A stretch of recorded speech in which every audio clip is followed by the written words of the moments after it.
For today's vlog, magluluto ako ng fried beef ribs. At dahil sawang-sawa na ako sa fried chicken, naisipan ko, beef naman ang ipa-fried ko. Unang-una, hugasan muna natin ang beef. Pagkatapos, lalagyan ko ng tubig ang pressure cooker. Palalambutin ko ang beef. Ang hirap, hindi magkasya. Ito. Hindi magkasya. Ayun, nagkasya sa wakas. Sumunod, ilalagay ko na yung sibuyas.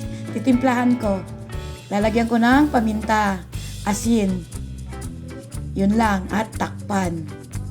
Pagkatapos, isasalang ko yan sa uling para tipid sa gas. Mahirap ang buhay ngayon, kailangan magtipid. Salang ko siya sa uling mga 1 hour. After 1 hour, malambot na ang beef. Lalagyan ko ng toyo, suka, magic sarap, paminta. Yan.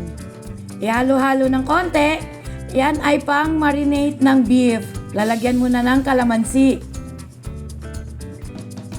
Gagamitin natin pang marinate sa beef. Pigaan ng kalamansi. Dato puti, baka naman. Mamarinate na natin ang beef. Mamarinate natin for 30 minutes para ma-absorb ng meat ang pangtimpla. 30 minutes lang. Marinate. Yan. After 30 minutes, magsalang ng kawali. Ibuhos ang mantika. Kailangan maraming mantika, hindi pwedeng konti.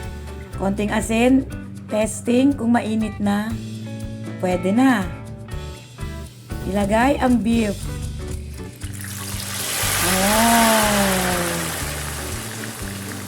Wow na wow! Baliktarin. After 10 minutes. Every 10 minutes, baliktarin. Subukan nyo rin magluto ng ganito mga B. Hindi kayo magsisisi. Mapapa-only rice talaga kayo. Malapit nang maluto ang ating fried beef ribs. Kailangan buhusan natin ng mantika para hindi dry ang meat. Para hindi dry ang beef. Ayan, at luto na siya. Yan. Yan ang finished product. Fried beef ribs. Wow, wow, wow! Sarap, sarap! Thank you for watching. Keep safe. God bless. Bye-bye.